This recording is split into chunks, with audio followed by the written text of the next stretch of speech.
Hey everyone, how's it going? It's Andrew Nakas here, and today I'm going to be talking a little bit about user experience in VR, developing for Google, GVR, Cardboard, Daydream, and Unity. And so this is going to be a quick tutorial talking about how to set up platform or headset dependent switching between like standard VR mode with like a VR headset or narrow view. So if you want to go into narrow view, you can. And in Unity, they have this set up in the Google Cardboard demo scene, which is what we're going to be working in. But there's a couple things from a user experience perspective that I always change when in my projects, and I'm sharing those with you right now. So let's jump into it. I guess the first one is when we click on it, we get into normal mode, and the reticle is still everything's gaze based. So let's go ahead and start hacking around with this. If we click on the actual button, we can see that the method that's being called is teleport.toggleVR mode. So if we go down to the script, mono behavior down in the bottom of the 360 video, we can see that they do toggle VR mode calls GVR viewer.instance VR mode enabled equals the opposite of GVR viewer.instance VR mode enabled. So let's just take this into our own script because we're going to be doing a lot of stuff with this. Let's just create a script called VR switch and hop into that.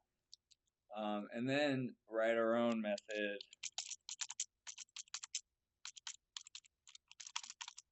that copies and pastes that line that changes VR mode. And then we can actually go in and assign the floor canvas, which is where the script is that we put on, and put the VR switch in. And now, in theory, this scene's going to be exactly the same.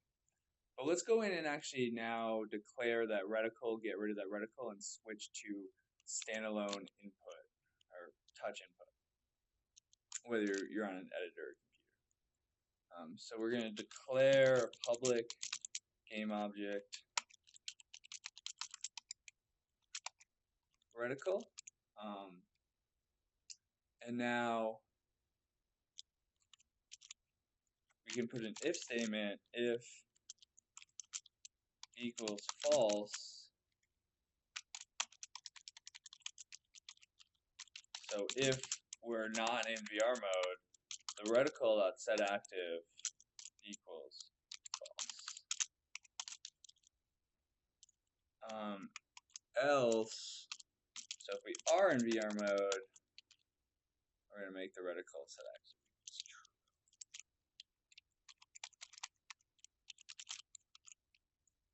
Cool.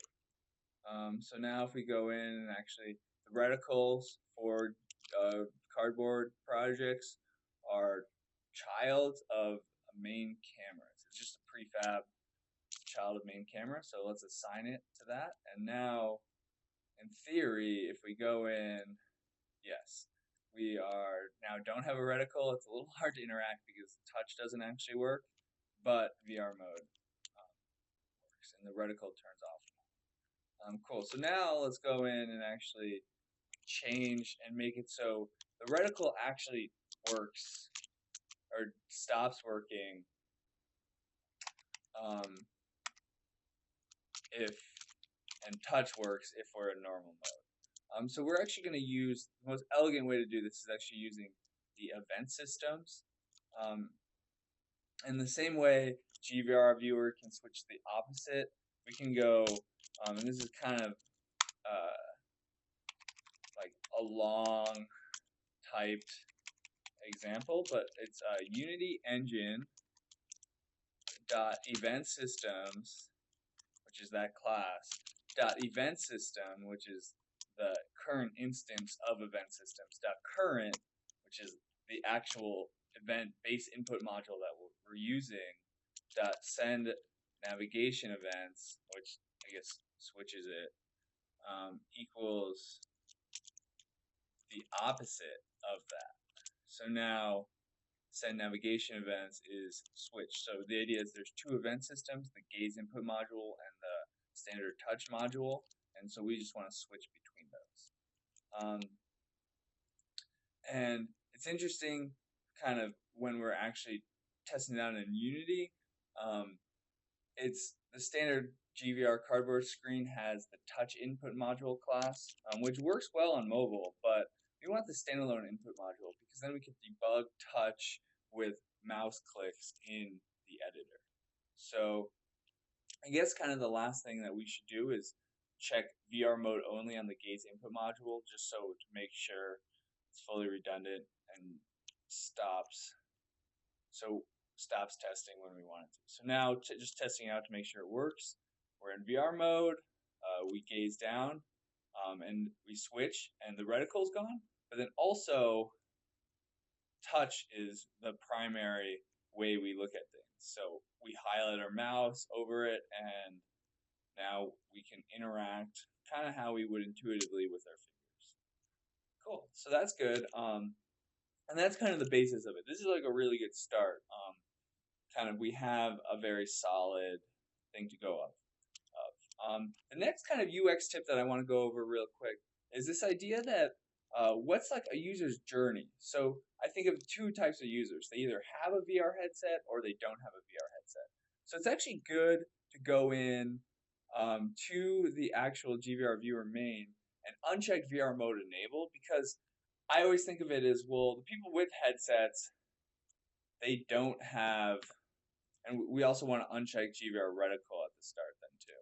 The people who don't have GVR headsets, they don't have headsets, and the people that do also don't have, they can work the app without headsets. So we don't want to freak people out who don't have headsets and don't know what VR is really in a headset environment right away.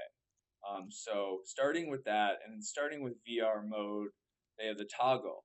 But then like the user journey is people with headsets generally probably want to play the game every single time with a headset. And it would suck for them to go in every time and having to toggle VR mode on all the time. It's like, this is a VR app. Like, what are you guys doing? So what we're actually going to do is in player prefs, we're going to set a local integer that actually can call on and off on load player prefs. And this also helps a lot for scenes. So if I'm in one scene, let's say I'm in the menu and toggle VR mode, and then I go to the next scene, it's going to toggle back to normal VR mode, which could be like a very bad experience. I think the overall thing that we want to avoid completely is accidentally sending someone in to non-VR mode when they have a headset on. And so that would do that. So to actually enable kind of device dependent saving, we're going to use player pref set int. We're going to define an int called VR and set it to, when it's false, it's 0, and when it's true, it equals 1. And so this goes in and actually saves a variable, and we can actually reference this. This is actually really helpful because it stays dependent no matter if you close the app or delete the app. So now in the start, when you load it up, we go if player prefs get in. We want to switch it up to actually now read this. Equals 0.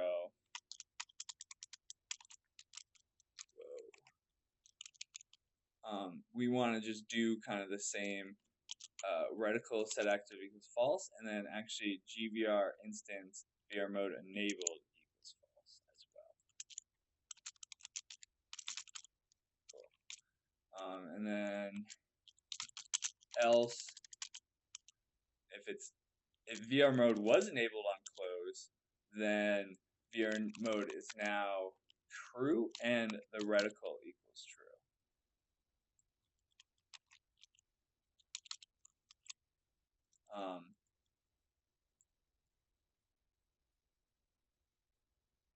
I guess, and we also want to call just so it starts defaulted in VR with touch on the input system. So if it equals true and it's loading up non-cardboard, we want to say, oh, well, I guess because VR mode enabled is there. So we'll test this out to make sure. But now, in theory, if we go in, all right, we're in touch mode, we have touch. We can go to VR mode, we now have reticle, we can switch back to touch. Or if we pause the game and load it up again, in theory now we're in event system, we're back in VR mode, and the people with headsets are going to be happy because they only have to toggle this thing once, and then they're back in VR mode. That touch gaze switch on startup, we don't need to do anything with event system because the VR mode enabled tag kind of gets that checked for us. All right, cool. So that's kind of the basis of it. Kind of the last thing that we should do, and this is actually, they mentioned this in the last Google I/O, talking about Daydream user experience, where actually you never want to abruptly change VR mode to non-VR mode, because what that will do is that will actually cause users to say, oh, wait, freak out because they now have a headset on and they just toggled VR switch back to regular VR, but their headset just switched and they're still looking through this thing and now it's a narrow view. And so they'll get the message to take off the actual headset, but we want to avoid that. So what we actually have to do that is, well, we're going to switch it so it only changes opposite if GVR viewer enabled equals false. And kind of the idea is we want to bring up a screen that says, please take off your VR headset now.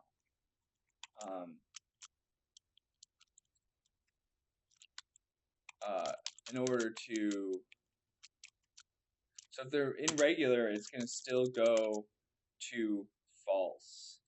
Sorry, I'm not explaining this. If people are in VR mode, they're going to toggle back to regular view, but instead of switching to regular view right away, their view is now going to be prompted to take off their headset, and then a couple seconds later, they are going to be switched. So we're making another game object called headset. This is just to reset the head. And what this is like a world space canvas that prompts them with a message. So headset equals true. And now to actually do kind of like to do time weights in Unity, we actually have to start an enumerator called wait. And this is just like an asynchronous call that waits for a period of seconds. And so we then put just yield return new wait 4 seconds, and let's put it for 3 seconds. Spelled yield wrong.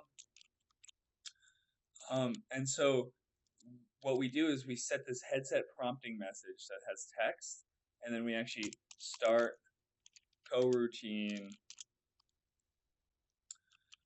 wait.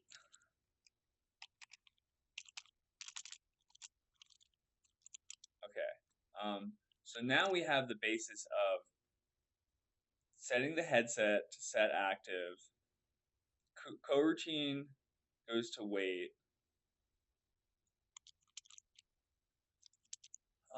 Now we just need to say GVR instance.VR mode enabled equals false.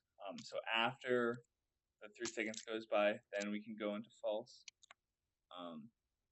That's also because in the VR switch, we have now VR mode enables false if we have 2 if statements that essentially call the same thing. Let's just take everything in this lower if statement that we made earlier and bring it up to this later if statement. And so now, in theory, if VR mode enabled equals, and let's just, the thought is it's going to switch and then call this first. So, or call that again. So instead of doing that, or the GVR viewer bool is going to switch and then call it again. So let's put the if checking if it's true first. And I guess because it's true and switching to false, we want to actually reverse all this stuff. So that equals false, and then if it's false, it's going to switch to true.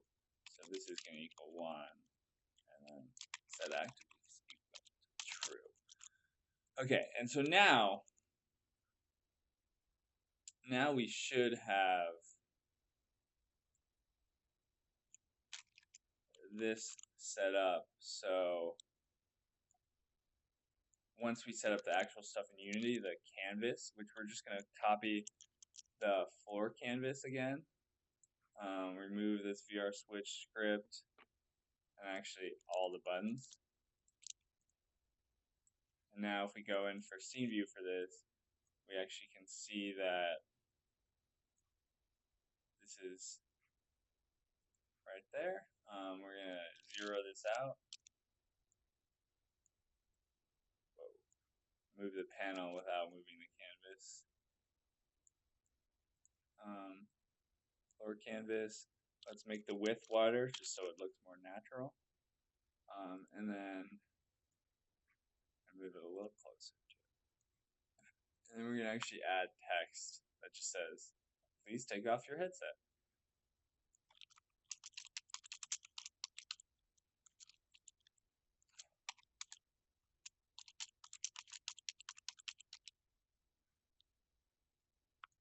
Okay, we're going to reposition this text, make it bigger, and make it so it's white so it pops a lot harder. Unity defaults to messing up all the text. So we're going to switch to overflow. Let's make it 30. And then assign floor canvas as a child of the main object, of the main camera, so it follows the gaze of the main camera all the time. And then I guess the last thing we have to do is in floor canvas, we now have this headset thing, a headset game object, and so we're going to actually assign it to that. Okay, so in theory, this is all set up correctly. We're going to go in. We're in normal VR mode. We're now in standard dual headset VR mode, which is supposed to happen. And now if we go in and check this, we get a please take off your headset. We wait like a couple seconds, and then we're now in normal VR mode. There's a small glitch, a couple glitches, where the canvas is actually disappeared when we look down, and then also the canvas doesn't disappear. So to fix that, we're just going to move the canvas a lot closer. Let's see if it, okay, that's big, so that's good. And then the last thing we want to do is, after this IEnumerator gets called, you switch back to VR mode enable equals false. We're now going to have a warning, and then we're going to be in normal VR mode. So we switch back. Now we're in VR mode, and we switch. It says, now please take off your headset. Cool. And we wait, we take off our headset, and now we're presented with, an ideal touch scenario. And so I think this is like kind of the optimal user experience that I do for all my games and apps now, because think it's kind of needed for switching between VR modes. And kind of the idea is like a lot of people end up preferring nor or just in testing personally, like I like narrow view VR games a lot more than headset VR games. In many circumstances, there's sometimes where the depth of a headset helps a lot, but most of the time, like I much enjoy touch interaction. So this is kind of the basis of it. Hopefully, this was helpful. I'm actually going to include the script that I wrote so you can just kind of jump into it. You don't actually have to follow along. But I think, the idea is with these tutorials, with these UX tutorials, like I just want to go over like some VR specific things that like I think are helpful for optimal user experience. So hopefully that was helpful. This is 360 Nacus. This is an experiment with this whole, content, how it's shown and viewed. So please let me know what you think. If you have ideas for, new tutorials or things to do, please, again, let me know. And yes, have a great one. Enjoy it and happy problem solving. Peace.